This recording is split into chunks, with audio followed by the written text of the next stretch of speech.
My father was really influential at a really critical time where I had a summer where I played basketball when I was like 10 or 11 years old, in a very prominent summer league in Philadelphia called the Sunny Hill League. And here I come playing, and I don't score 1 point the entire summer. Really? Not one.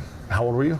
11, 10, 11. And you're playing against other 10, 11-year-olds? Or and you didn't score once? Not one. Were you in the game? I was in the game. How'd you not score? Because I was terrible. Really? Yeah. I remember crying about it and being upset about it, and my father just gave me a hug and said, listen, whether you score 0 or score 60, I'm going to love you no matter what. Oh, wow. Now that is the most important thing that you can say to a child. Because from there, I was like, okay, that gives me all the confidence in the world to fail. I have the security there. But to hell with that, I'm scoring 60. He said, to hell with that, I'm scoring 60. Listen, RIP to the GOAT, Kobe Bryant. But what I think that he was hitting on is so important. There is nothing like a father's influence when you're trying to achieve greatness. Just imagine that if his father wasn't there, then he wouldn't have received the push to go forward, to then go on later and achieve the amount of greatness of what he did. I mean, irrespective of being 10 or 11 years old, it's hard to even imagine Kobe ever having a bad season, but that is the impact of a father. What's crazy is that Kobe's story actually reminds me of my own story. Back when I was a kid, I was put into martial arts, and I remember, although I was bigger than some of these kids, they were always submitting me, but they had more experience, but I didn't really understand the importance of technique. And I remember my pops telling me that losing is just as important as winning on your quest to be great, only if you continue to learn from your losses. What I've realized the older that I get is that children benefit from security and stability the same way that women benefit from stability and security. Security, stability, and order are your duty as a masculine man. You know how you get mentally tough? It's a lifestyle. Instead of hitting that snooze button in the fucking morning and not making your bed, not cleaning your house, you don't hit the snooze button. You get up. You don't want to go run, you go run. You don't want to go swim, you go swim. You don't want to make your bed, you make your bed. You don't want to clean your house, you clean your house. Facts. You don't want to study, you can study. That's how you start to callous your mind. It's going to suck. Yep.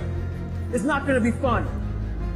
Do something that sucks every single day of your life. Every day. That's how you grow. Yep. Listen, you become mentally tough by doing tough shit. The same way that you become stronger by lifting heavy weights. It's the same concept. Life today for most humans have just become way too easy. We don't have to hunt, plant food, find shelter, find water. So most of us in this first world society don't have to work hard in order to achieve the bare minimum. But as men, you have to understand that if you want to be a cut above the rest, if you want to be great, your pursuit towards excellence will come at pain. It will come at sacrifice. But the more that you do it, is the more that you will callous your mind, which will prepare you to take on much more difficult tasks than the next man. Think of any competitive athlete anywhere. The amount of grind that they put in to reach that level of competition should be the same amount of effort that you are putting into your everyday grind in your purpose to achieve greatness. One of the things I actually thought about as Goggins was talking is this very YouTube channel right here. Y'all think that I wanted to be prospecting, creating, and editing, and uploading multiple videos a day while I was working a 9-to-5 in corporate America? That came with a lot of pain and a lot of sacrifice, and I did it for years with literally no views. So if you're trying to be successful, I have one question to ask you. Are you prepared for that type of grind to be successful? Okay, so fatherless homes, and this is a fascinating stat, they've tripled over the last 50 years. Damn. Why? Why do you think that is? Yeah, well, there's a few reasons for that. Number one, the welfare system, it really rewarded moms for not having a man in the home. Correct. And then you also have the fact that the family court systems in this country are not favorable to dads. They favor moms. Correct. Most men start from under the bus and they get financially strapped, they get humiliated, and they're trying to fight for just a small piece of custody, and it pushes so many good dads that can't keep fighting out of their kids' lives. Then you also have, you know, your no-show dads. So you have a trifecta there that's just creating a disaster in our society. Father's Day is the worst holiday in the world. I've done the research, I already know. Let me tell you something. Mother's Day is the second most celebrated holiday in the world. Christmas is first. So that means it's Jesus, then your mama. You know what Father's Day fall at? Number 20. Damn. I can't think of 18 other holidays. Do you realize Halloween is number 6? Does that mean ghosts and goblins go before fathers? Arbor Day is number 13. I don't even know what that is. What is that? Yeah. I just know it come before me. That's crazy. It's crazy. Columbus Day is number 16. Celebrating Columbus Day is like celebrating somebody finding money in your house. Where you get that $50 from? I discovered it in your kitchen. We all often hear from feminists how much of a detriment that men are to the progression of society. But in reality, the absence of fathers have done much more to harm society than the oppressive patriarchy that they complain about. Studies show that with the presence of a father, children do better in school, have better mental, physical, and emotional health. So the real question is when will the majority of modern women today finally realize the lies that feminism has spread to them and admit that the nuclear family is an integral portion or component of a functional society, instead of marketing that women can be independent and do it alone and can function better without a man presence in the household? The same household that within a civilization took both contributions from men and women to build. But now they want to just rewrite history. And last but not least, let's at least get Father's Day more celebrated than Columbus Day. I mean, damn. I really want a family. I've waited for my husband for so many years, and I'm just getting mad, and I'm about to turn 40. There's a lot of stress on me right now. I know it's all you. Copyright. In my initial appointment, they found an ovarian cyst the size of a tennis ball. This is Lolo Jones, by the way. Okay. She's getting blood done. They checked my hormones and AMH levels to see if it was even possible for me to start IVF.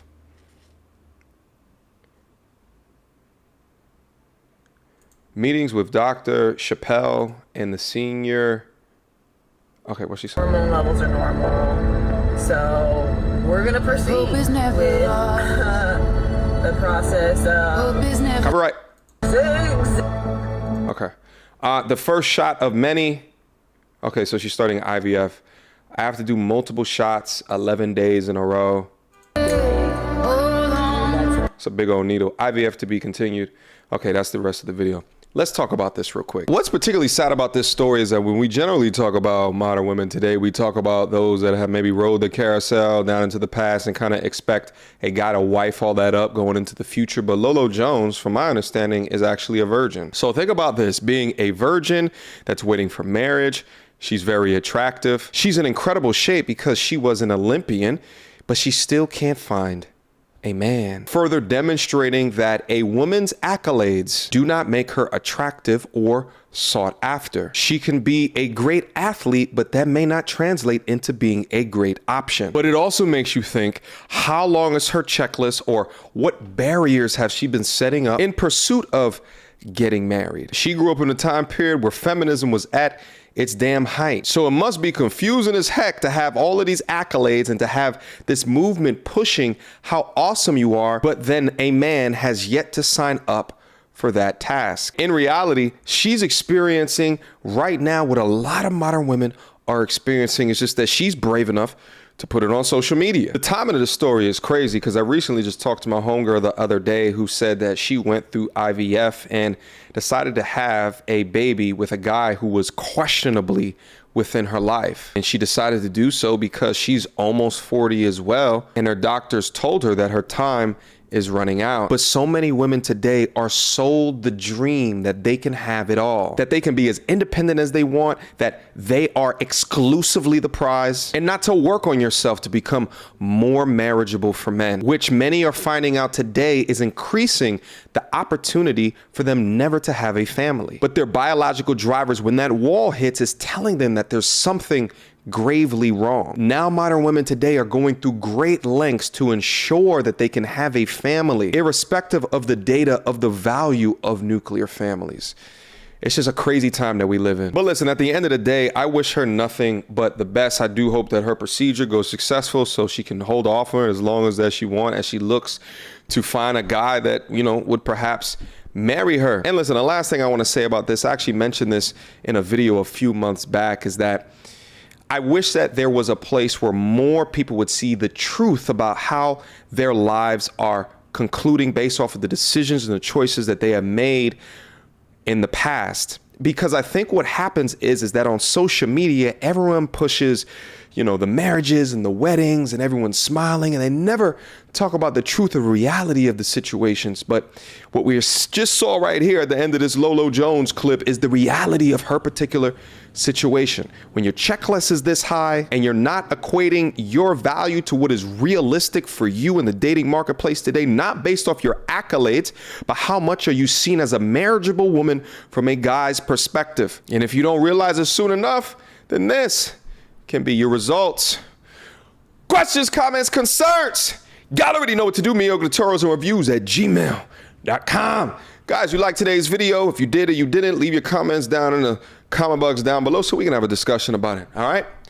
Until next time, YouTube, peace.